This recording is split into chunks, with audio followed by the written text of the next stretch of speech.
Hey, how's it going? Hello. I have an original Lincoln Parlor card. That is the basis of the Lincoln penny. That's pretty amazing, the ones that he signed. I've only heard stories of these existing.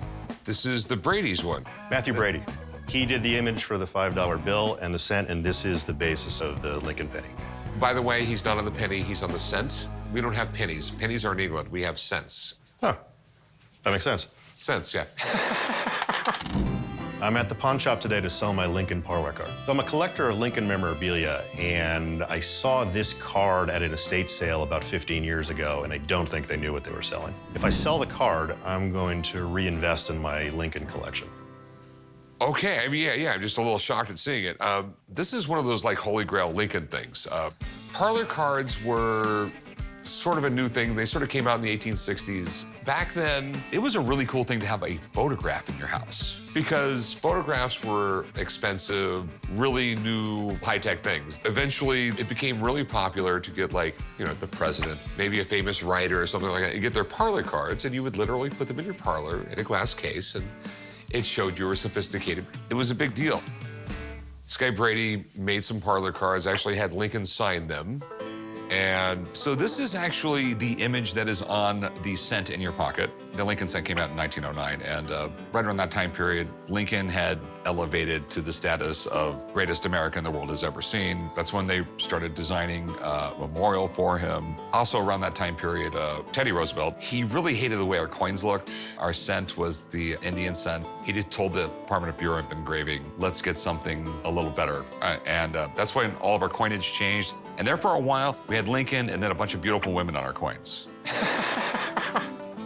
Like I said, I'm still in shock that you brought this in here. I didn't know one existed in private hands. I'm not aware there's another one. If this is truly the only Lincoln card out there, it's gonna be worth a lot of money. And being the history nerd that I am, this is one collectible I almost have to have. And you want to sell it? I do. How much you want for it? I know you've got to make some money on it. This is the only one left, so I think a fair price is $100,000. That's a lot of sense. And I did have it authenticated a number of years ago. Well, you got it done from PSA, which makes it legit and everything. So I know it's real. The thing is, I've never seen one. I know they're uber rare. Let me get someone in here who'll have a better idea what its value. Right. Okay? I'll be right back. Okay. I'm just in shock. So here is, like, the Holy Grail. Wow, that's really an astounding piece. So did he sign a bunch of these, or? I mean, did he have just, like, a stack in his desk and say, here you go, or, like? No, photography was not an easy process. It's not like today where you can just run off photographs and any senator or president can sign them easily. Mid-19th century photographs are generally pretty uncommon. I'm not sure I know of any of his predecessor, James Buchanan. There were a couple engravings of John Quincy Adams that he signed. They're pretty rare. They're only a handful in existence. I mean, really, if you're collecting presidential signed photographs, this is the top of the pyramid. I've never actually seen one before. They are out there. They are rare, though, and they're often heavily forged, shall we say. So this Lincoln Parlor card could be special for two reasons. One, it was taken by Matthew Brady, who was the most famous American photographer of the time. And two, it was later used to create the image of Lincoln on the penny. So I brought in some examples of authentic Lincoln signatures here. So one thing I look for authenticity is the angle of the O. He usually makes it not as a perfect circle, but as an oval, and he usually slants it about 45 degrees upwards. So if you look here, there's a 45-degree angle. And then if we come over here, you can see it's not a perfect circle. It's sort of an oval, and you can sort of see the lower point and top point make that 45-degree angle. So, Rick, I do believe it is genuinely signed by our 16th president himself. Okay, so the big question, what's it worth? In a high-end retail gallery setting, you could probably put a price of $150,000. It's worth even more than I thought it was. Okay, thanks. Sure. Good luck with it. Thank you. If you're a collector of presidential items, having a signed photograph of Abraham Lincoln really is the ultimate. It's a great piece of Americana. It's the top of the collecting pyramid. Okay, so I mean, like, what's your best price on it? I told you $100,000, but you could make money even if you gave me 120. I'll make this really, really simple for you. I'll give you the 100 grand. I won't go a penny more. That's what I'll go. 100 grand. I think 110 is a fair price. I am comfortable at $100,000, and that's it.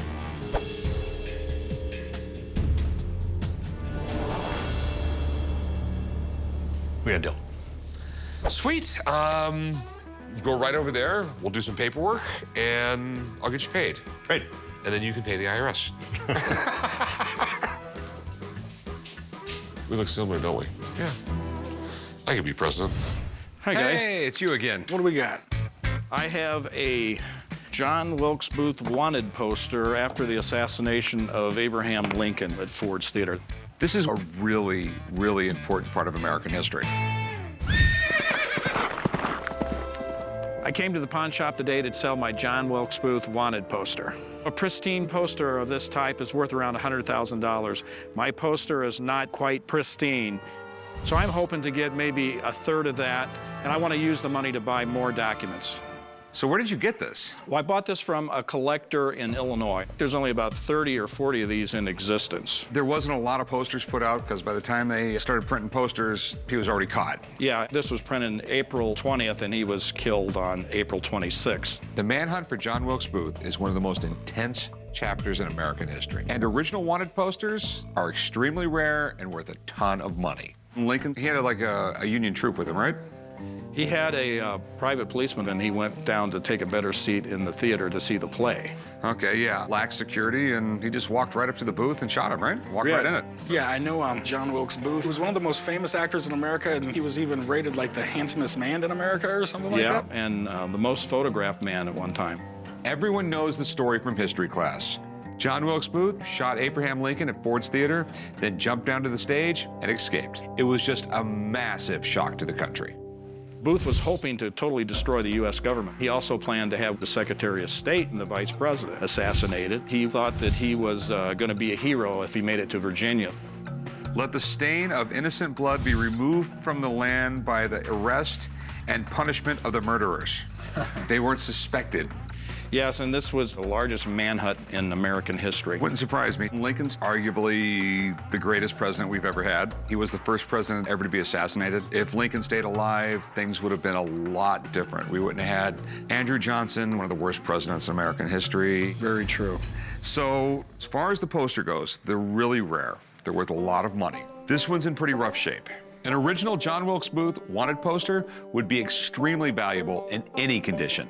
But when it comes to putting a price on something like this, condition always matters. And how much do you want for it? Pristine broadsides go for about $100,000. This obviously isn't pristine. If you could give me 1/3 of that, I'd be happy, you know? When I pulled it out, I noticed the check was a perfect match. To be sitting on there so long, it just proves to me that it has the age to be original. It does look old, but my big problem is I don't know if it's legit. You know, I'm not gonna put out money until I know. This is amazing. Head and shoulders above anything ever to come in my shop.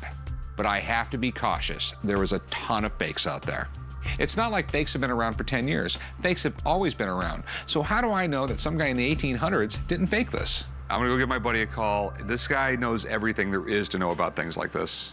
Let me get him down here. We'll get this thing figured out. Okay. Okay, I'll be right back. Thanks, man. If this is real, this is amazing. It should be in a museum, but it's not. It's in my shop, and I'm gonna do everything I can to get it. Hey, Dana. Good to see you. Wow. I'm president of Early American History Auctions. I'm an expert in Civil War, photographs, documents, and all the like. Well, that's an important item. I happen to have a very good client who owns an original, and I brought it with me so we could do a comparison side by side. So you have one that's proven to be real. It is absolutely genuine. Okay, let's see it. Holy cow. This is the real deal.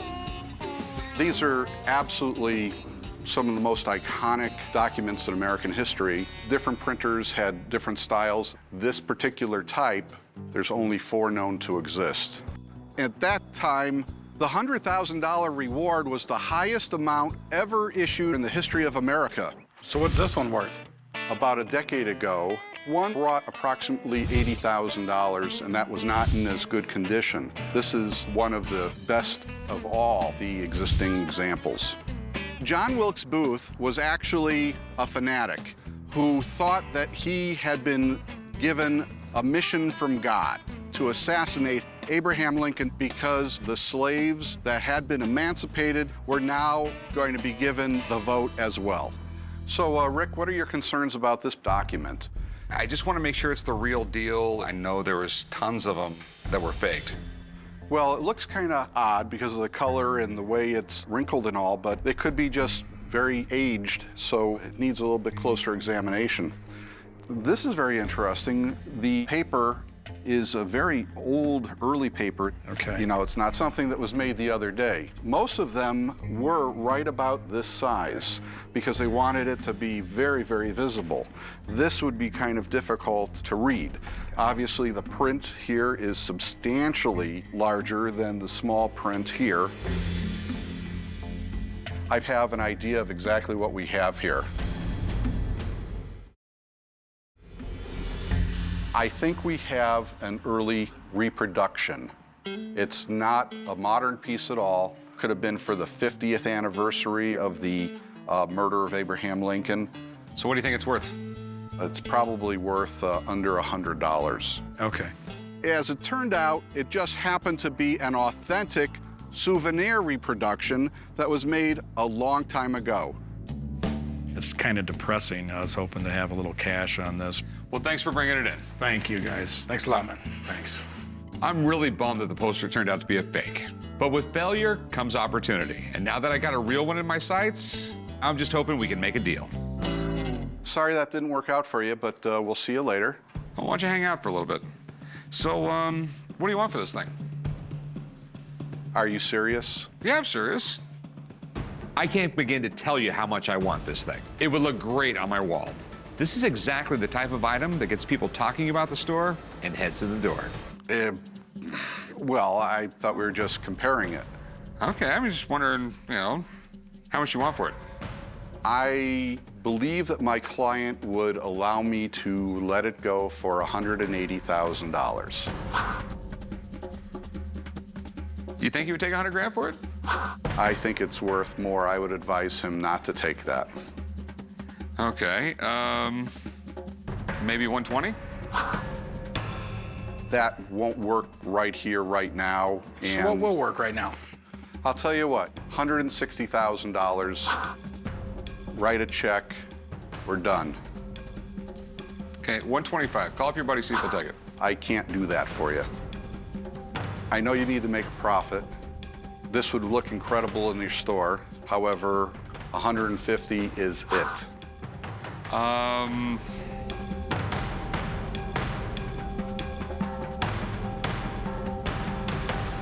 I'll see you next time you're in the store.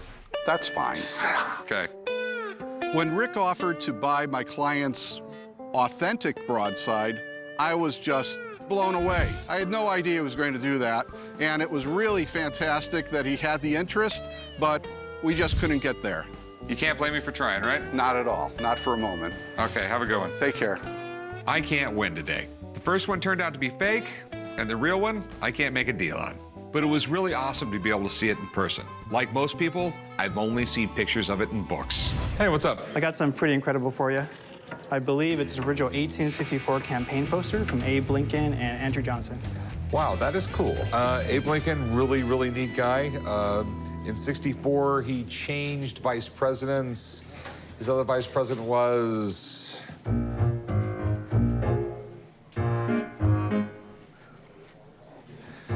Just goes to show that no one ever remembers the name of vice president. You're right.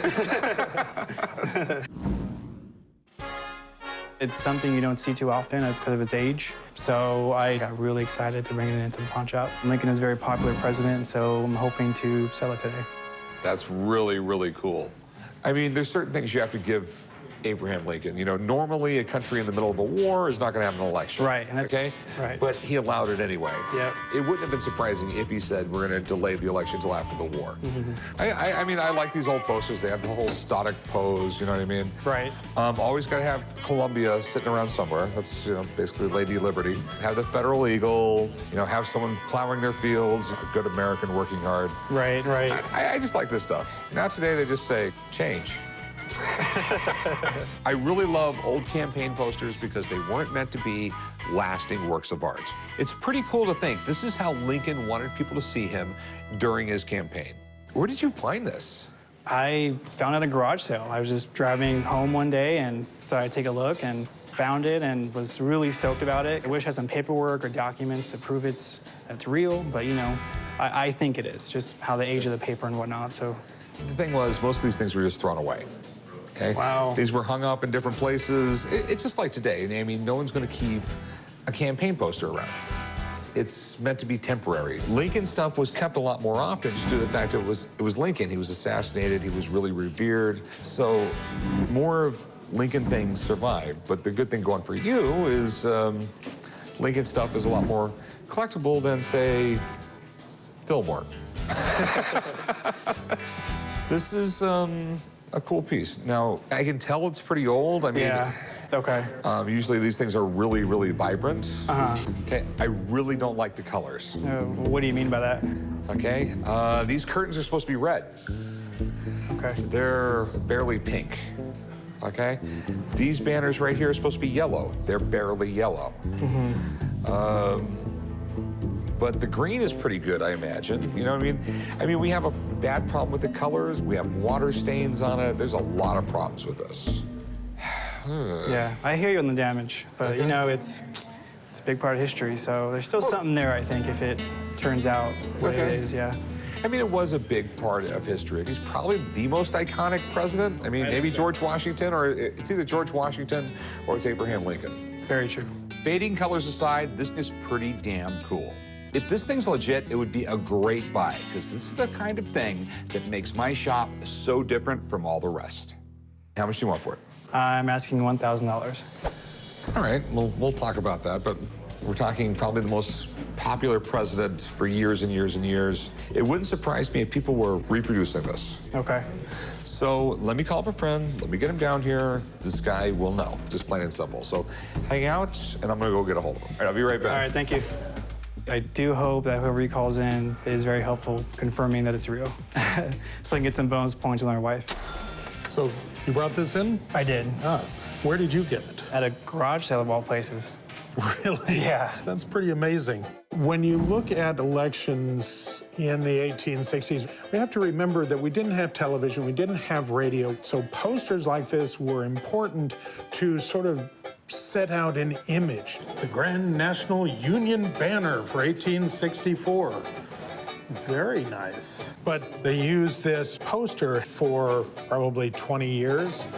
The same flags, the same eagle, the same having two portraits. Can you imagine today, the next election, they just use the exact same posters as, you know, Romney and Obama and just change faces on it? Yeah, I don't think so.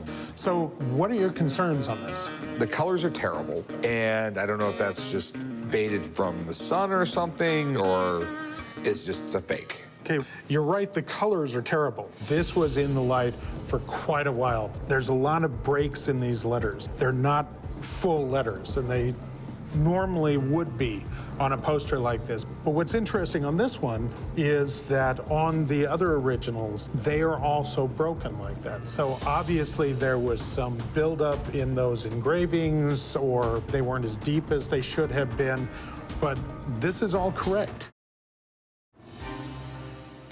I think this is an original 1864 Currier and Ives campaign poster.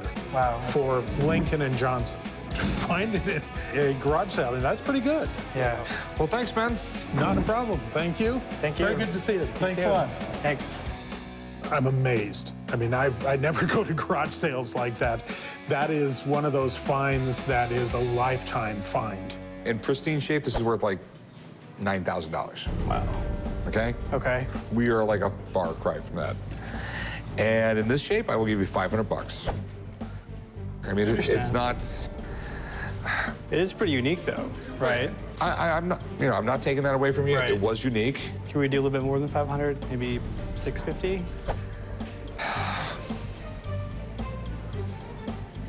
I'll give you 600 bucks for it.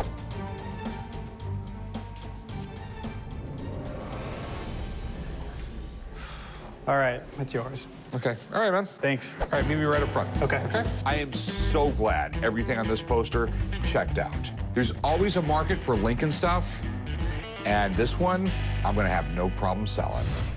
How can I help you today? Well, what I have here is a piece of marble Okay. that I believe came from Abraham Lincoln's tomb. Abraham Lincoln's tomb, the president. Mm-hmm. Are you kidding me? No. You steal it, or? No.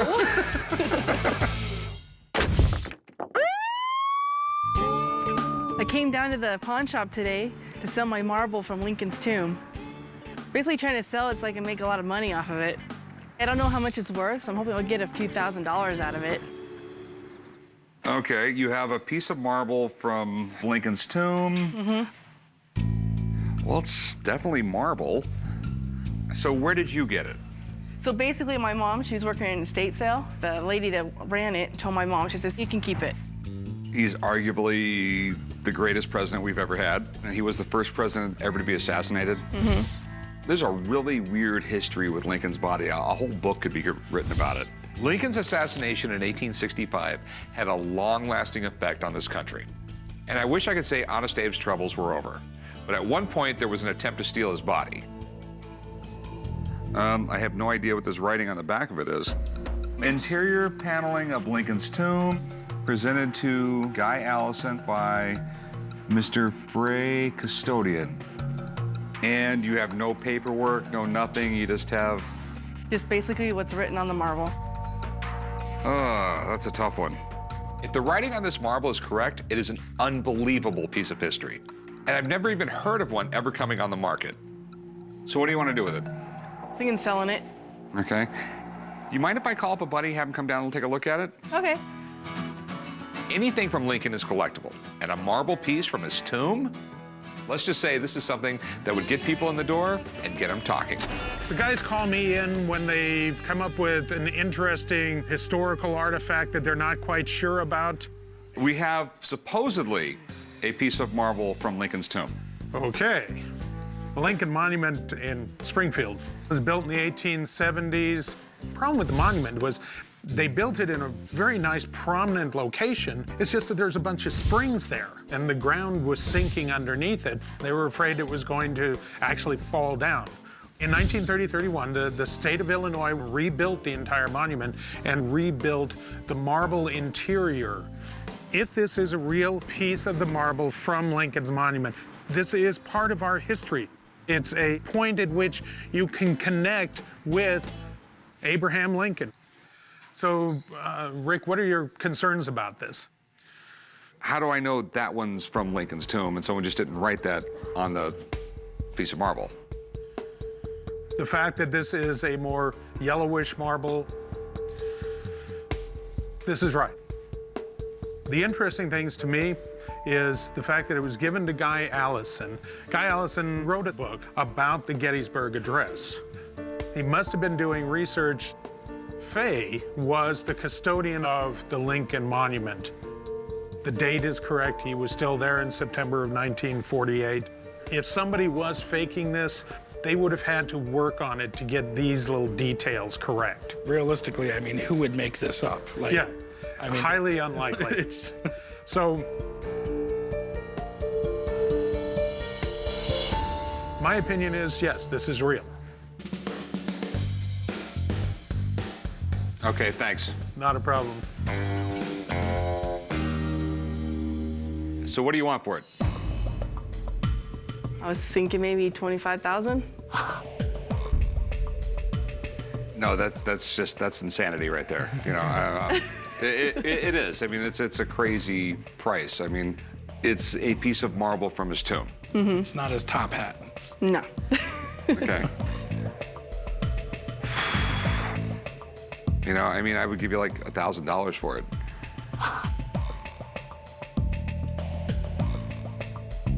No. Okay, it's not something that Lincoln used on a daily basis or touched or dealt with or anything like that, and it's not going to be a quick sell. Yeah, $1,000 would be it.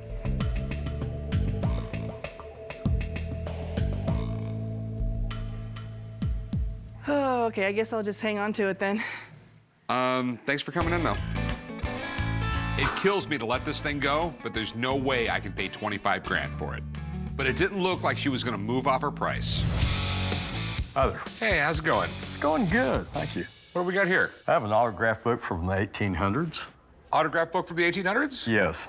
All right. I don't have a pen on me right now. I'm here at the pawn shop to sell my 1800s autograph book. This book is full of autographs from well-known poets as well as some presidents. The condition of this autograph book is very fragile. It's over 170 years old. I'm hoping to sell this autograph book for $20,000. If I make a sale today, I plan on investing in my sailboat. It looks pretty amazing. Do you mind if I take a look? Oh, please. Where did you get it? It was handed down to me from my great-great-great-great-grandmother. She lived up in the New England states, and she would have parlor readings at her house. And it was more or less like a book signing you would have today, but they would come to the parlor and read excerpts out of their books. Okay. It was right around 1850s, 1860s, autograph collecting became a really, really big thing. Started in England, ended up coming over to the United States, and if you live in New York City or DC, people would carry around their autograph book with them just in case they ran into somebody. And still to this day, people collect autographs. So who's all in the book? I have Edgar Allan Poe's autograph, Victor Hugo's. I have President Rutherford Hayes, just to name a few. Okay, Abraham Lincoln. This is cool. I mean, because this is November 19th, 1863. Yes. That's the day he read the Gettysburg Address. Yes. Have you ever had it checked out by anybody? I mean, especially the Abraham Lincoln one. That's the big one. That's the big one. Yes, I understand. I've never had it checked out. Okay.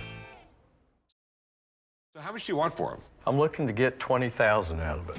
All right. I mean, that might be possible. I mean, this was actually signed and dated by Abraham Lincoln.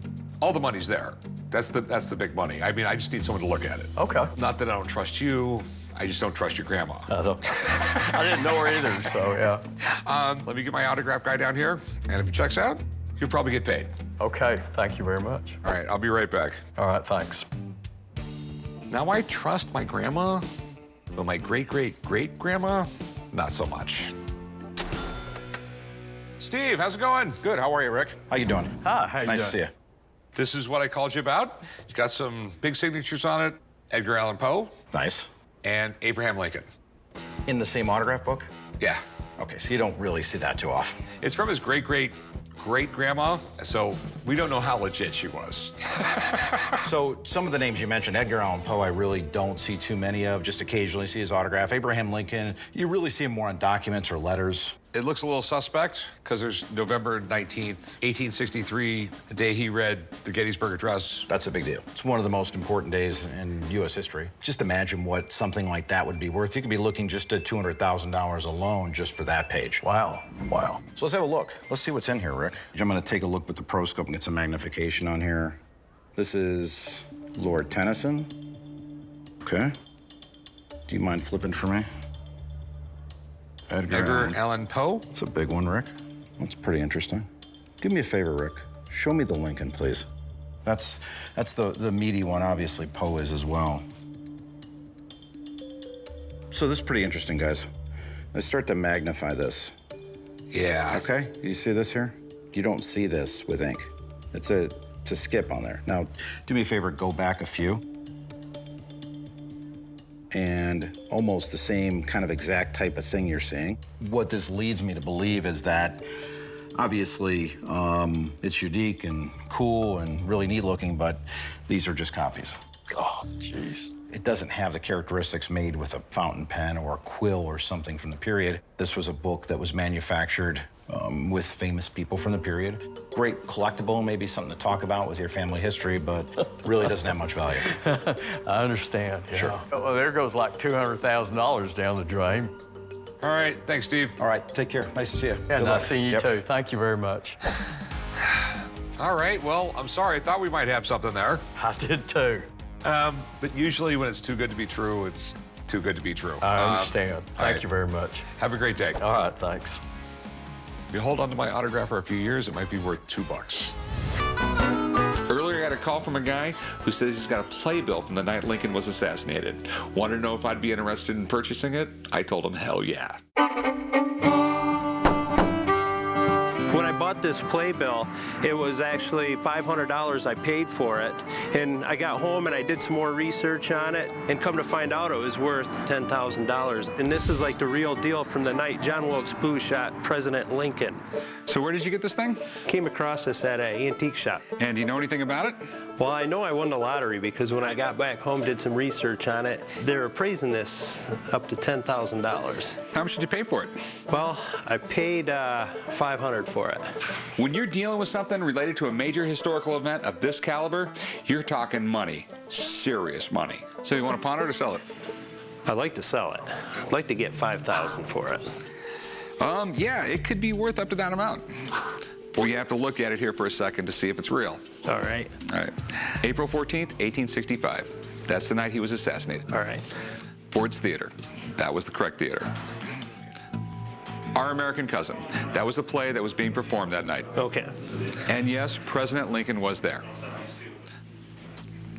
But on the playbill that night, they never had President Lincoln across it. They didn't know President Lincoln was going to be there for sure, and they weren't going to print it on the playbill. Because at this particular time, the Secret Service knew of people trying to assassinate him. This is a fake. But they said it was real. Not only is it a reproduction, it's a very bad reproduction. I thought this guy was going to bring us one of the most important historical artifacts this store had ever seen.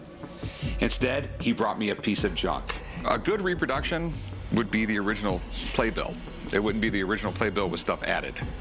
It's a shame that it's not real. I kind of got my hopes up. I thought it was going to be worth a lot of money. Thanks for bringing it in. Sorry about the bad news. Oh, well, it is what it is.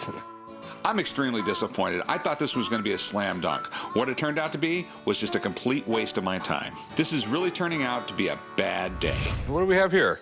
Well, what I have here is a Civil War broadside from 1861 that proclaims a National Day of Humiliation by Abraham Lincoln. A pole hanger. Huh? A pole hanger, as they used to call them. Okay.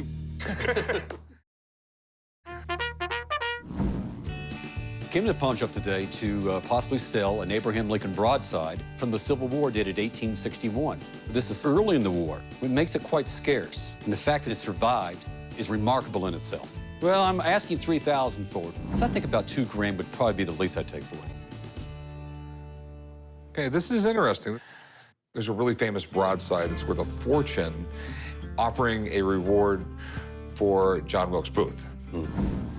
Where did you get this? Well, this ultimately came from a gentleman in Asheville, North Carolina. His mother grew up in Hamilton County.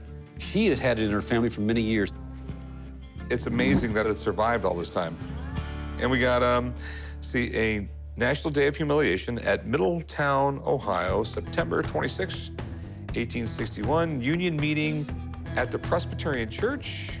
The Day of Humiliation is more or less a day of remembrance. Basically a national prayer day. It was. Lincoln was very biblically literate. Exactly. The whole country was going insane at the moment. Suddenly we were in a war. At the time, it seemed the South was a lot more organized than the North, and it really wasn't looking that good. When the North lost the first Battle of Bull Run, it was a wake-up call that this was not going to be an easy war. And a couple months later, Lincoln proclaimed a day of humiliation to pray for peace. It's in relatively good shape, almost too good of shape, because they were glued to a wall or something like that. So to get them off the wall, you had to scrape them off, and they were always ruined. So what do you want to do with it? Well, I think I want to sell it. Okay. How much do you want for it? I want $3,000 for it. Okay. I don't know if it's that rare. And There's something on it that screams fake because it says 1861 on it. Why would they even bother to put the year? Because this was probably booked a few weeks in advance. I want someone to look at it just to give me an idea what their opinion on it. Hang out for a few minutes. Okay. I'm gonna go give him a call. I think the upside of having an expert come in and taking a look at this piece, it validates my position and my viewpoint on its rarity and scarcity. I love the fact that it's a National Day of Humiliation because we don't see that anymore. Lincoln himself did 3 of them. He called this one in 1861, called one in 1863, and another one in 1864. So it was actually a big part of who we were at that time. Abraham Lincoln, he was a very strong believer in a higher power. So he asked the country to come together and pray for, the good of the country. What are your concerns on Okay, well, is it real? Because it seems like every fake one I see, the year is there.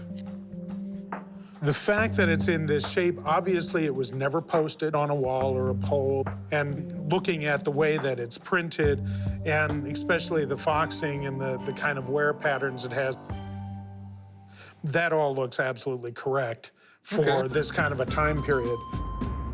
But in terms of its collectability, if you had the original proclamation that Lincoln did, I think it would be much more collectible. All right. It's definitely food for thought. You're the best, man. Not a problem. Thank you, sir. Very good to meet you. Nice to Thank meet you. This is a really nice broadside, very typical of the time period. It's nice when you see one of these because very few of them survive. Okay, well, I got some insight anyway. Okay. I mean, this is my problem.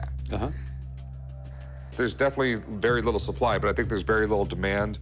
Abraham Lincoln, though, always has a market. Well, the whole thing is, it's a stretch to completely tie it to Lincoln. He did call for the day, but he also said Merry Christmas, and there's a lot of Christmas stuff from 1861.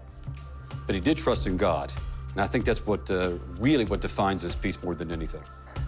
I don't think it's for me. Okay. Well, I'm thank sorry. you, sir. I appreciate you. Thank you so much. Thanks for coming in, though, man. Thank you. I'm probably going to keep this piece a little longer and probably display it, but the fact that we had an expert come in and validate it meant everything about it. Hey, how's it going? Good. What is this? This is an original 1860 Abraham Lincoln life mask that was taken by Leonard Volk, a very famous artist at the time. This is a life mask, not a death mask. This is a life mask. Do you know what the difference between a life mask and a death mask? Yeah. One of them's done while you're dead. He's right. I'm coming into the pawn shop today to sell a Lincoln life mask by Leonard Volk. I've had this life mask for, since about 1974. The life mask, to me, represents Abraham Lincoln the way he actually looked in 1860. It's really neat because this is sort of a thing sort of lost to history. This used to be a really common thing to get a life mask if you were like a politician or maybe from a well-off family or something like that. So in the mid-1800s, Leonard Volk made a life mask of Lincoln. And from that mask, he originally made a limited number of castings. Yes. Life masks are really cool because you also got some really neat details that an artist might not necessarily have gotten, such as one of the cheekbones is higher, things like that. So this was a life mask taken of Lincoln in 1860? Yes. It was right after he was elected. This isn't an original of that life mask. This is a Volk casting, yes. They were cast in 1860, I think 5 of them. Did you get any paperwork when you bought this, or their auction catalog, or anything like that? Nothing. An original Lincoln cast made by Leonard Volk is extremely collectible, and most of them are in museums. And you want to sell these? Yes, I do. I mean, how much you want for this stuff? $2,000. It bothers me that you don't have any paperwork on it.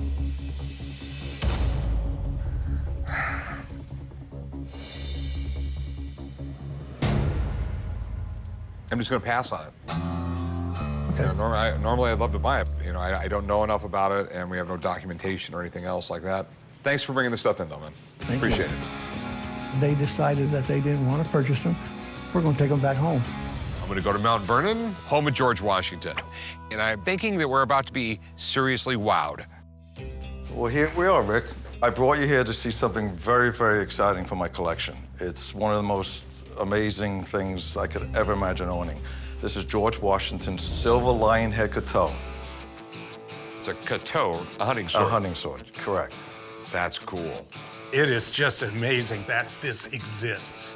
This particular sword was one of only 2 that George Washington used during the Revolutionary War. He didn't want a sword imported from England. He wanted to make sure it was American-made. To carry a sword that was made in the colonies was a real statement of being independent. So, Rick, would you like to hold it? Yeah. A little nervous. That's pretty cool. It just sends shivers through your body when you hold it. Yeah, there we go. That's so cool. I mean, I own a few cool things, but I don't own nothing nearly that cool. I'm guessing that this is never gonna leave your collection. No, not at all. I'm sorry. But there is something else I have that, if the price was right, maybe I would sell it. All right, lead the way. Let's go. I just held George Washington's sword, which was like a serious bucket list thing just now. So the next item is supposed to be pretty amazing too. And this time it's actually for sale. So I'm pretty excited to see what it is, and hopefully it's something I can afford to buy. Okay, so we have the Headless Horseman. No. Drum roll. Whoa. So is this George Washington's too? It is. It's a 3-piece suit that he acquired sometime in the mid-18th century. It's amazing that it held up so well. He's a pretty fit guy. No, he was 6'2". He was a tall man, but he wasn't a really large man. So our mannequin's a little short. I purchased this George Washington suit over 21 years ago, and it was one of my first major purchases for my collection of Americana. It's a major highlight of my collection. But if Rick really wants me to put a price on it, I'm gonna put a price on it for him today. I'm just like in awe. It is amazing. If I could go back and have a cup of coffee with just about anybody in history, it'd probably be this guy. He could have been elected president until the day he died, but he stepped down after 2 terms, and he set the standard for presidents to come. To me, he's one of the most amazing men in history. He really is. Oh, yeah. So where'd you get it? It was passed down from family member to family member, and it ended up in an auction in New York City. I was able to purchase it there. A highlight of my collection until I purchased the Washington sword. So it dropped down to number 2. Do we know the date on this thing? I think it's from the 1750s or 60s. Okay. Back then, it was pink, and you could still see some of the pink in this area.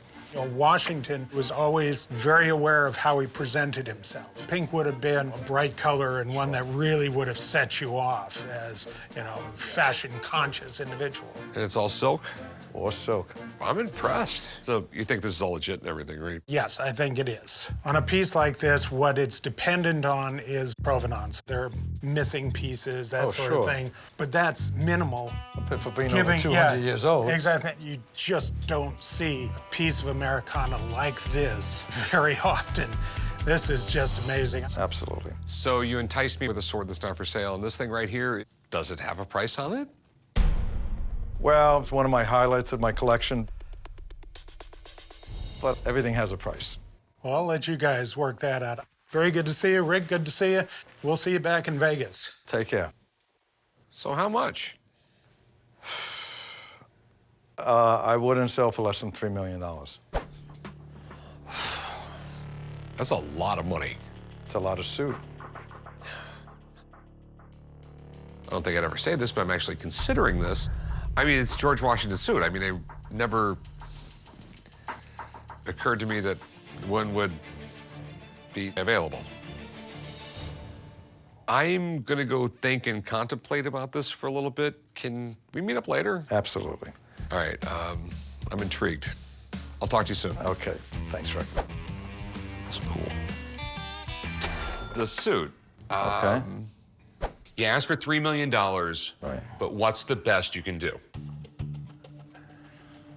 1.5? No, I appreciate your offer, but it's really a major part of my collection. How about $2 million? Since we're friends, the best price, absolute best price would be $2.5 million. Okay, and you're firm at that? Absolutely firm at that. I mean, okay, well, I guess the suit's out then. I got to hold George Washington's sword today, so. Not too many people could say that. I'll talk to you soon, man. This has been one of the greatest trips I've ever had. I got to nerd out in DC. I didn't get the suit, but you know what? It didn't fit me anyway.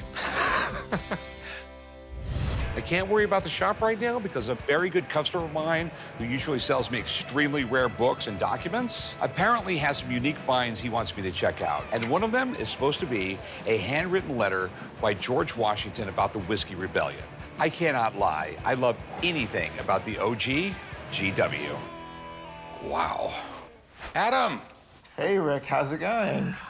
Pretty good. I love the vault door. I mean, did they keep the Holy Grail in here at one time? It's actually in 9020, but I lost the key to that box. So this is a very important letter signed on September 15th, 1792, in George Washington's hand, having to do with the Whiskey Rebellion.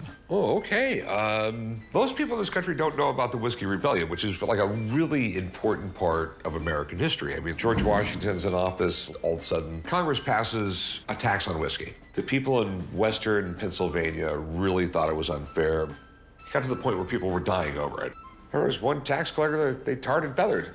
And George Washington ended up massing 12,000 troops. They saw the show of force, and he was able to suppress the uprising just because of that show of force. And this proclamation to enforce these taxes, he had to get it to Jefferson as quick as possible as Secretary of State to sign it. So has this been repaired? No, this has not been repaired. I mean, it would have been originally folded and then, flattened out. It is in rough shape. Here's the big thing. How much? $45,000. Okay, I do love it. There's a lot of cool stuff going on here. The condition really scares me, though. The reason I chose today to come down here is because I knew Stuart Les was going to be down. You've met him before, right? Yeah, I have. This is what he does. Sure. So let me go give him a call and get him down here, and we'll go from there. Okay, you got it. All right, right back. I'm hoping that the expert goes bonkers over this unusual letter in Washington's hand. I mean, with the prices of things on the market and at auction today, maybe he's going to save more than $45,000. Neat item. And so who's William Gray? So William Gray was actually George Washington's weaver. He obviously entrusted him with, some important duties, so he was writing a proclamation for the Whiskey Rebellion in hand, and he needed Jefferson's signature, and he told Mr. Gray with some urgency, get this to Jefferson to sign. Okay. I did bring along an example of a George Washington letter, so I can compare the handwriting on this to the handwriting on this item. George Washington had the greatest handwriting of any president, so if we look at it, it's definitely in Washington's handwriting. One issue with this, Rick, is obviously you can see that the G and W have eroded on here with water staining and age. The signature's not that strong on the letter. The other unusual thing is the size of the paper. Usually he used paper that was much larger, so I don't know if he just was looking for a scrap of paper or if this was cut down from something larger. So that's George Washington's signature, Yep. correct? In his handwriting, and in not too good a condition. Correct. So you put that in a blender, and the price is? With other similar Washingtons that I cited, I think something like this, a fair market value would be about $20,000 on it. That's a little disappointing to hear. Well, thanks, Stuart. You're the best. Nice seeing you again. Oh, great seeing Good you. luck with it, Rick. It's a great piece of American history. All right, I'll talk to you soon. All right, thanks, Rick. Okay. All right. Down to the numbers. Down to the numbers. The Washington letter, it's pretty amazing. It's really cool. For my customers, it's too rough. It really is. Okay, so I'm just going to pass on that. So what do we have here? That document in front of you is George Washington nominating David Rittenhouse Jr. to be the first mint director. And it's dated 1792, the 16th year of our independence. This is so cool. This is George Washington when he was president. And it's signed by Washington. And who's this? Thomas Jefferson. That's pretty amazing. Pretty cool. I have 2 George Washington presidential appointments appointing the first and second mint directors of the United States, one dated 1792 and one dated 1795.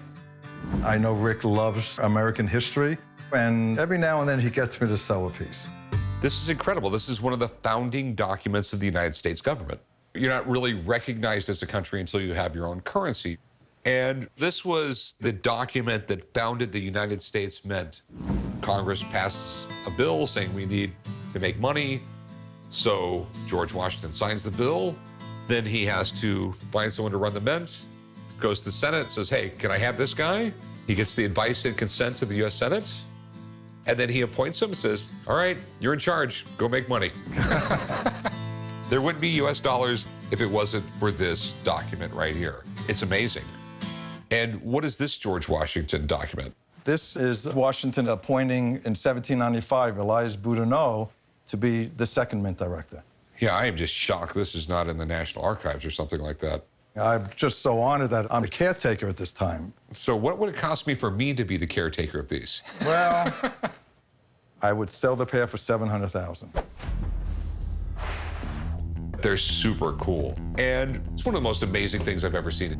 But I don't buy things like this unless I have a customer in hand, and it's a little bit out of my budget. I'm glad you said that, because I really don't want to part with them. But I didn't want to disappoint you, so I did bring one of my other presidential appointments I have.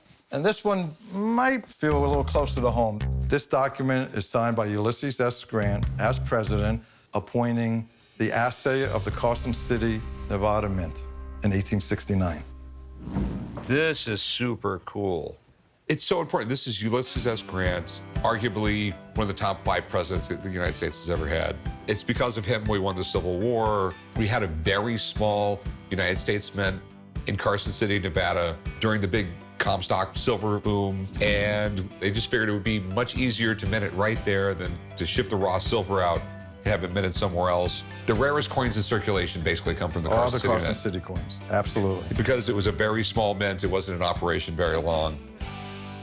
But you just don't find a lot of really important historical documents about Nevada, and this right here is pretty amazing. So what would it cost for me to be the custodian of this document? That was a little cheaper than the other two. I'd sell that for $80,000. But you would take 60, right? No, I wouldn't take 60. If it makes you happy, I'd split it with you at 70 grand. And I'll go one step further. If you ever get tired of it, you could sell back to me for the $70,000, just so I could put it back in my collection. Okay, so $70,000 and a buyback guarantee. I'll pay you and give you lunch. Okay. All right, great. Thank you.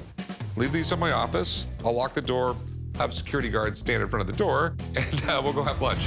Hi, how you doing? Good. What can I help you with today? I've got a 1768 lottery ticket signed by George Washington. Well, you can't cash it in here.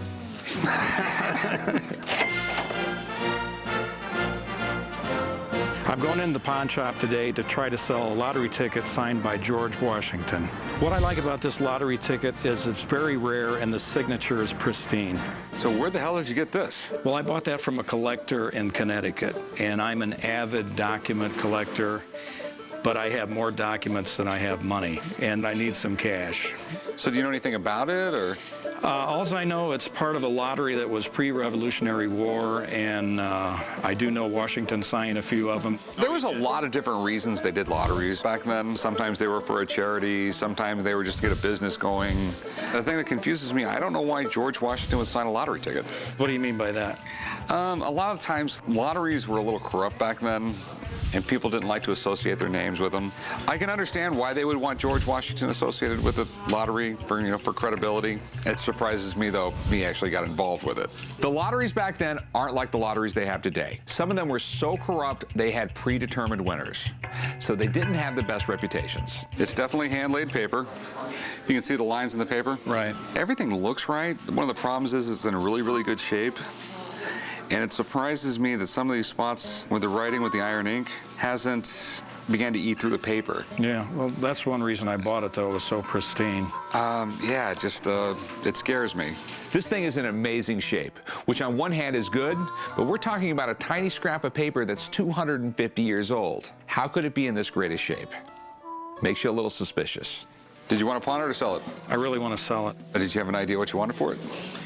I feel the thing's worth between $8,000 and $10,000. I think the autograph's worth about $8,000, and I want to get at least $5,000 for it. I'd really like to get it checked out. This is way beyond my area of expertise. I got a buddy who knows all about this stuff. Let me get him in here. We'll look at it. We'll see what we can do. I'd love it. I just don't want to. I don't even want to throw out a number. That's fine. Okay? Okay. Well, this is what I called you about. I'm a specialist in early American autographs, documents, and various Americana. The early colonial period lotteries were a way for funding special projects such as the building of bridges, restoring buildings, in this case, building a mountain road. George Washington was a landowner, a speculator, and this was actually a project that he had come up with to build a resort, if you could believe that, based on the type of baths that were in Bath, England. And this was to build a road going to the Hot Springs area in Virginia. Oh, okay. So, Rick, what are your concerns about this lottery ticket? You know, the first big giant flag throwing up is it's in such wonderful shape. Okay. Well, in this particular instance, the tickets were never issued. He had them printed up, signed and numbered, but they never actually held the lottery. So someone originally found all the original paperwork and cut it up and sold the signatures, or? Fundamentally, that's what happened. And that's why this particular ticket has the number on the left plus the number on the ticket. Normally, you would cut off that portion and then match the ticket up against the cutting lines when it was presented for a prize. The fact that these were never issued is fantastic. It explains why they're in such good condition and means they can be worth a lot of money. The signature itself is absolutely authentic. It was numbered by George Washington himself when he was signing them. So what's it worth? This particular one is pretty much the king of all American lottery tickets. If it were in one of our auctions, I believe I'd put an estimate of between $15,000 and $20,000 on this lottery ticket. 15 and 20? Yeah, absolutely. Thanks for coming in, Dana. Appreciate it. You're more than welcome. I was totally shocked that it was such a valuable piece, more valuable than what I really estimated, but it thrills me to death to have this kind of history in my hand. So how much do you want for it? How about 15,000? I'm thinking more in the area of $8,000. 8,000. I mean, I think it's more than a fair price. I can't. 12. You know, I would really, really love to have this. Let's say 11,000. Okay, at $11,000, I'm falling in love with it, and a guy like me who falls in love with stuff is out of business real soon. Okay. You know, I would love to have it, but I don't want to be married to it. I'm sorry, I just can't do it. It's just too pristine, it's too valuable, and it's a piece of history lane here, and I can't part with it for anything less than 11. Well, we can part friends, though, can't we, on this? Yeah, we can be friends. Okay. Sorry. Thanks for looking at it, though. I'm really, really bummed we weren't able to make a deal on this, but this is a business, and if you forget that for a second, you're not going to last long. Hey, how's it going? Good, how are you? What can I help you with today? I got a coin that I've had since I was a kid. Okay. Trying to see what it's worth. Okay. It's not a real coin, it's like a commemorative coin for George Washington's funeral procession. Okay. He is in glory, the world is in tears. When I die, it's probably going to say, he is in tears, the world is in glory. I decided to come to the pawn shop today to try to sell a commemorative coin that I had from George Washington's funeral. I've had it for 30+ years. It's been sitting in storage doing nothing, and I'd love to get $200-300 for it if I could, and hopefully we'll make that happen. Where in the world did you get this? I was a kid, I used to collect coins, and my dad took me down to one of the shows in New York City, and picked that up. Let me see here. It's George Washington on one side, surrounded by laurels. On the other side is the date of his death right here, December 14th, 1799, and a big urn with GW on it. Washington's death had a huge impact on this country, and even throughout the world, people paid their respects. In fact, Napoleon ordered 10 days of mourning throughout France. Too bad someone drilled a hole in it. You didn't put this hole in there, did you? No. What's this, huh? Don't finger it up too much. Ricky, just shut the hell up. It's not that old, son, because I believe that's made out of aluminum. Back when George Washington was alive, aluminum was a very, very expensive metal. They didn't use it. No, I'm pretty sure this is old, Pops. I don't think so, Rick. Well, to you, it's not that old. You were probably there. Watch it. Rick's always a smart ass. If he'd shut up and stop cracking jokes, he might learn something. But no, he thinks he knows everything. I've raised one stubborn mule of a kid. That's not from 1799, son. It looks too good. It says December 14th, 1799, so I'm assuming it's from 1799. Ricky, you're talking out of your ass. Well, let me get it checked out anyway. Do you mind if I get someone in here to take a look at it? Okay. Okay. Let me try and get someone down here. We'll see what we got going on here, and we'll see if we can make a deal. Okay? Okay, appreciate it. All right, thanks a lot. This could be an interesting find. Anything George Washington is highly collectible, but I need to know more about it before I can even begin to make an offer. I'm president of Early American History Auctions. I'm an expert in early American history, currency, Americana, autographs, and colonial historical items.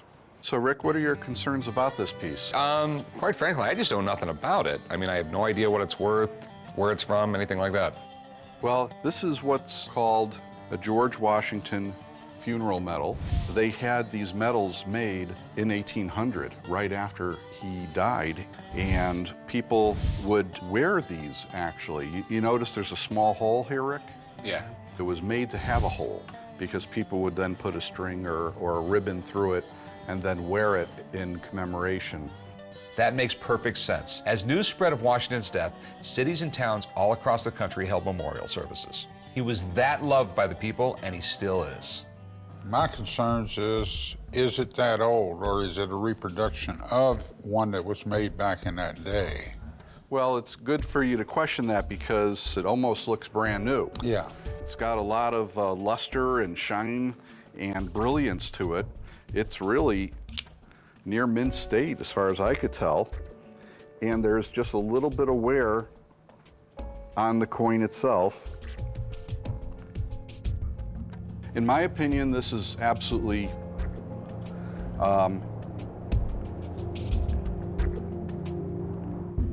righteous. It's totally legitimate, it's authentic, it's in great condition. I'm very familiar with this metal. I've handled a number over the last 30 years, so I knew that it was absolutely authentic. This is one of the most historic and earliest medals about the funeral of George Washington. It's really a great piece. So, Dino, what is it worth? Well, in this quality, I think that I would put an estimate range of somewhere in the $4,000 to $5,000 category. That's awesome. Thanks a lot, Dana. Really appreciate it. Well, you're very welcome. Thanks, Dana. Now that I know how special this coin really is, I want it even more. But me and the old man have to get it for the right price. So what do you want to do with this guy? You want to sell it? You want to pawn it? You want to borrow some money against it? What you trying to do? I'd like to sell it. What do you want for it? Well, he said it was worth $4,000 to $5,000, so I was thinking $4,000. No. Not only no, but hell no. That ain't gonna work. I'll be honest with you. I'll give you $2,000 for it. I don't want to go no higher on this. Okay. So you got $2,000. $2,000? $2,000. And I think that's a fair price. About $2,500. How about 15? God, I love you, Dad. Of course you do. Everybody does. $2,500 is a fair price. Thanks. Okay. All right, let's go do some paperwork. All right. I settled for $2,500. It's a great deal. I was expecting $200 to $300. I'm psyched.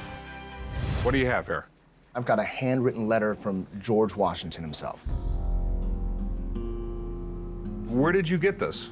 So I found it at an estate sale in Richmond, Virginia. bought a nice decorative mirror. Get to the house, go to put the mirror up, and the cloth that covered the back of it ripped open, and taped underneath, down at the very bottom, was that guy right there. This is really interesting. From what I've researched online, it looks almost exactly like other documents that George has written, so I feel like it is the real one. George Washington really was that great guy you read in history. I mean, he was the richest man in the United States. He risked everything for the revolution. Because if they lost a revolution, it's not like they would have slapped him on the wrist. They would have hung him. As far as U.S. historical figures, nothing's bigger than George Washington, period. Without him, our country would look nothing like it does today. So if we have an undiscovered handwritten letter by George Washington, I'm holding the Holy Grail. This is really cool. It says October 21, 94, which I'm assuming is 1794. Yes. It reads, Sir, being about to return to the seat of government, I cannot take my departure without conveying through you to the army under your command. So he's writing to a general, which have led them so carefully to quit their families and homes and comforts to perform a long and fatiguing march. This is about the military marching in 94. This has to be about the Whiskey Rebellion. You ever hear the Whiskey Rebellion? No. What Okay. is the Whiskey Rebellion? Right after the revolution, we were really in debt, so the federal government was trying to come up with a way to collect taxes. So everyone sort of came together and says, let's tax whiskey. So there was farmers in Pennsylvania, and they didn't want to pay the taxes. It just basically came down to George Washington getting 13,000 troops, started marching towards Pennsylvania. So this was all about whiskey? When you get a bit pissed off, you're in a bar and someone came up, give me $50 so you can't drink that whiskey? Yeah, they had every right to rise up. How much you want for it? About $3,500. Something like this that deals with a historic event, we're probably talking a lot more. My best guess at the moment is if this letter is all legit, it should be worth at least $100,000. Wow. I'm just not buying the fact that a handwritten letter from George Washington was just found in the back of a mirror. People spend a lot of money faking things that are worth this kind of money. So I'm gonna call someone up, I'm gonna get him down here, I'm gonna get him to look at this. Okay. Just the thought of leaving here today with a big sack of cash, it gives you a lot of anxiety, but it makes you excited too. Hey, how are you, Rick? Good. Hey, Corey, good to see you again. With this much cash on the line, I need to be 100% sure. And Stuart is my go-to guy on historical documents. I was really excited when you called me over because this is actually pretty important American history. But this is one of the first times that George Washington really used the power of the federal government. People were uprising in western Pennsylvania, didn't want to pay taxes, tarring and feathering the tax collectors, which may still be a famous American pastime these days. I don't think it's a bad idea. All right, what questions can I answer for you, Rick? Okay. Is it really signed by George Washington? And how much is the damn thing worth? Okay. In the pantheon of American presidential autographs, there's three at the top: George Washington, Thomas Jefferson, and Abraham Lincoln. About 10 years ago, there were a couple George Washington letters that dealt with the Whiskey Rebellion that sold for about $120,000, $130,000 at auction. It would probably be higher now. There are a few things I use to authenticate these types of documents. So first, I'm looking for period paper. They used what's called laid paper back then. So there should be parallel lines about an inch apart if you hold it up to the light. See those lines that run down? So that definitely is period paper. That's a good sign for you. The next thing I want to check is to make sure this is in George Washington's handwriting. So I brought in an example here. Let's look at a commonly used word like the. So we can find a word the there and a the there. And if we start looking at the overall feel of it, the letter formation, completely different. So unfortunately, this is not in George Washington's handwriting. One thing this could possibly be is the body of the letter is in Washington's secretary's handwriting, and Washington signed the letter. All right. Let's come over here and look at the George Washington side by side. Here, he signs G.E.O. Washington, where in life, he usually signed G.O. Washington. You can see that it's very different than the way it's written over here. Yeah, so I don't think this is in George Washington's handwriting or signed by George Washington at all. Ah, that sucks. You have a really nice napkin. However, I do believe it is old and antique. This is called a contemporary copy. It probably is 220 years old. If somebody wanted to keep a record of the original, they would make a copy for themselves. This probably has a retail value of about $4,000. Nice. So you're telling me that a copy is actually worth $4,000? Right. Copies can be worth money. And this one has really terrific content. This would be about as good a contemporary copy as you can get. All right, well, thanks for busting his bubble. Anytime. All right, nice to see you again. When I came over to the shop, I knew that the original George Washington letter was in the Library of Congress. However, sometimes famous people make more than one copy of famous letters, and I thought perhaps this would be one of them. For example, Abraham Lincoln actually wrote out 5 different copies of the Gettysburg Address in his lifetime. I don't mean to beat you up, but I'll give you $1,000 for it. I feel like that's leaving $3,000 for you to just snatch up the next time somebody comes along to buy it. Let's go 2,000. I'll be out the door right now with $2 grand. I'll tell you what, I'll give you $1,500. That's the best I can go. Look around my shop, you'll find all kinds of things from the 1700s. $1,500, you got a deal. All right. Write them up, Corey. All right, man, come with me. $1,500 is a lot of money. To be able to walk away with just that today, I'm pretty satisfied. Feels good. I'm here to see about selling this 1860-162 U.S. engraving plate that made the stamp, Washington 24-cent. Cool. I mean, I've had stamps in here. I've never had the plate for a stamp. I have never seen anything like this. Anything. Really? Wow. I'm coming out to the pawn shop to try to sell my press plate of a 24-cent George Washington stamp. I saw that stamp go for about $15,000, so I figured that this being the one that it made it from, that it would be worth a lot more than that, so. Where in the world did you get this? I got it in a collection of old stamps, and that was at the bottom of the box. Okay. I had 3 people look at it who were very big stamp enthusiasts, and they were like you, where did you get that? That is amazing. The first U.S. government stamps came out in the mid-1800s, right around 20 years before this one was made. It basically works the same way as a printing plate does for making money. This could be photo engraving, but I don't know enough. What is a photo engraving? It's what they do is they coat copper in a light reactive chemical. They put a negative above it, and they blast the light down on it. So what happens is the clear parts of the negative hit the copper and react with the chemical, which etches the metal. You rarely see stamps this old, let alone the plates for making them. I mean, this thing could be priceless, and it's sitting in my shop. The odd thing is, I wouldn't even know how to price this. I mean, you know how to price a stamp. You go straight to the catalog, you look it up. Right. I can get a guy down here, and this guy knows everything there is to know about stamps. Great. Just so you know, I mean, it might be illegal to own this thing, because I know it's illegal to have plates for money. And the closest thing to money, you know, is stamps. I mean, they've been used as currency in this country before. We have to make sure it was legitimately acquired from the government. I don't want anything coming back at me later on. Absolutely. Let me get someone in here, they'll take a look at it. Okay. We'll try and get the legal figured out, and we'll go from there, okay? Great, thank you very much. I think having an expert come down will shed a lot of light on this piece. It will be good to know finally what it's all about. Hey, Len, how's it going? Hello, Rick. Nice seeing you again. What do you got for me? Something that could be potentially awesome or illegal. I specialize in stamps. I've been collecting stamps since 1954.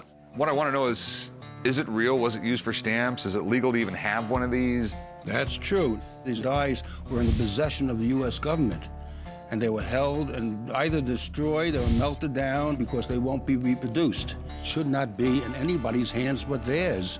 Now, what it looks like to me is an 1861 24-cent Washington. Very interesting. Well, would you like to see the stamp? Sure. So this is what this stamp is supposed to look like? That's correct. And they printed it in different colors. And the value on the stamp in different colors goes up to $25,000 for the stamp. So if that's the real die, what would it be worth? $20,000, $30,000 easy. Wow. So is this the real deal? It's done in reverse. It's done correctly, as you see here. Looking at this, I see it has a copper top, which is unusual. No, it's not the real deal, because normally the die is steel, and it's engraved in the steel, but it's normally the size of the stamp. And that's definitely not the right size. No, it isn't. It seems to be basically a photo image, and someone just reproduced it, basically used as a rubber stamp. Is it worth anything? Worth to someone if they want to take and just stamp this stamp on literature or something that they want to send out. That's all it's worth. Thanks, Len. I really appreciate it. When I saw it was copper, I knew right away that something was wrong. Unfortunately, it's a replica. It's probably worth about $1. Sorry, man. Thanks for bringing it in. I'm really disappointed that I can't sell it, but I can take it home and give it to my daughter, who will put it all over her walls with some ink. What do we have here? I've got a Masonic apron that was worn by George Washington. Okay, well, cool. The Freemasons really are the oldest fraternal organization in the United States. Generally, the Masonic lodges were upper middle class tradesmen. You ever heard of the Green Dragon Tavern, where they planned the Boston Tea Party and all that? That was owned by a Masonic lodge. I mean, not only did they get to meet at a bar, they owned one. What better? My father got the apron at a house that they rented back in 1970 and thought it would be an interesting heirloom to keep in the family. I'm hoping to get $10,000 for the apron. If I get $10,000, I am going to use the money to pay off some debt. This is cool. Once worn by George Washington when visiting a Virginia lodge. People probably wanted to join the Freemasons just because George Washington was in it. He was the richest man in the United States, by the way. Oh. If you look at this, like it says right here, it was engraved. And you know what that means? Take a copper plate, and then the copper plate was inked, and they threw this piece of most likely buckskin right here in a printing press. Okay. What are you looking to do with it? I'm looking to sell it. Okay, and how much did you want for it? Asking $10,000. Okay, and why are you asking $10,000? My father and I had it looked at by Christie's back in '93 or '94, and they had said that it was worth a couple $1,000s. All right, the thing is, all you have is something that's typed that said he wore it, which basically means nothing, and there's no way to know that George Washington ever wore this thing or had anything to do with it. I'd give you like $300 for it. Let's see. Could you do 1,000? Nope. If you had some actual documentation saying that this really was George Washington's, right? Oh, you'd get $100,000 out of it, if not more. I think I would rather keep it in our family. I'll tell you what, I'll give you $400 for it.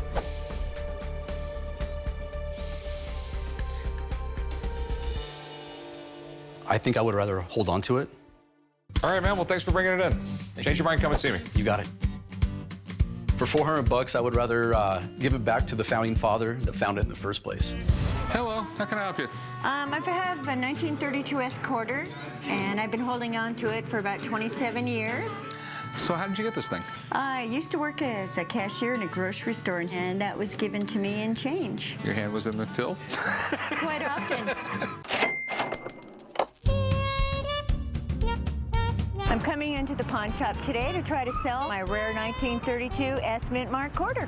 I've been an avid coin collector my entire life. I'm hoping to get around $1,000 for this coin, but I'll go as low as $750. So you know anything about the 1932 S quarter? I do know that the S was made in San Francisco, and they're rare. Yeah, this is pretty cool. See, the reason the 1932 S is rare is that's the year they went from the Standing Liberty quarter to the Washington quarter. It was real late in the year when San Francisco finally got the dies and got to production of the quarter. That year in Philadelphia, they made over 4 million quarters. The S Mint Mark from San Francisco, they only made 400,000. That makes this coin extremely rare. This is in incredibly good shape. That's why I kept it. I was thinking somebody had taken it out of their collection. But your mint mark looks a little funny.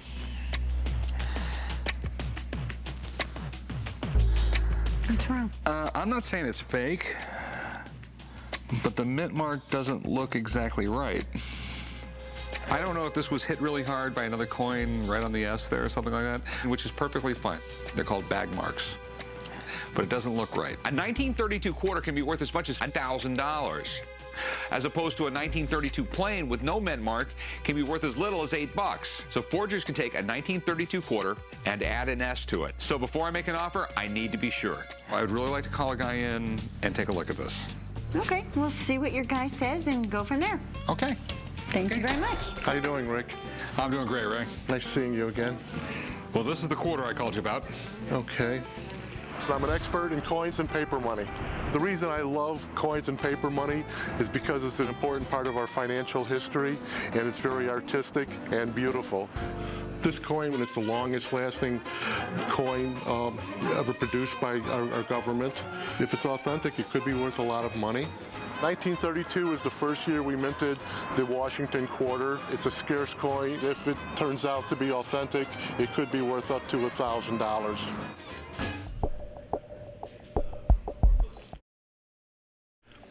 Well, the good news is that it's definitely a genuine 1932 quarter.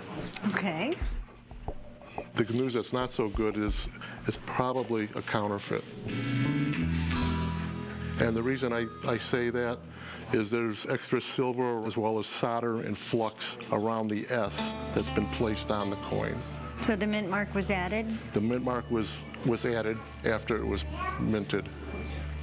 Unfortunately, there are a lot of counterfeits for the 1932D and 1932S. This is why you have to be really careful when you buy antiques. Forgers are clever. You take a 1932 quarter that's not worth that much, you add an S, and it bumps up the value. Thanks for coming in, Ray. Really Nice seeing you again. Okay. I'm sorry about that, Kelly, but the good news is you still got $3 worth of silver here. It's okay. I'll just hold on to it for another 27 years, and maybe it'll be $5 worth of silver. How you doing? Doing pretty good. What can I do for you? Well, I would like to try to sell this rare error coin. Does this say $1 on it? Yeah, it's a 2007 $1 George Washington coin. Everyone knows a dollar is made out of paper. I have a 2007 George Washington error coin. It seems to have a foreign object inside of it. I looked up error coins, and it appears that there's none to compare this one to. I'm looking to sell this coin, and I would love to get about $10,000 for it. I've never seen anything like this. Hey, Rick. Yes? This guy says he has an error coin right here. All right. So where'd you get this? My brother actually found it in circulation. Okay. Believe it or not, that happens all the time. You get a roll of dimes from the bank, you crack and open them, and one's really weird. But I've never seen an error like this before, I'll tell you that. You need a loop, Rick? Yeah. It's a Washington golden dollar. Rick, it's not made out of gold.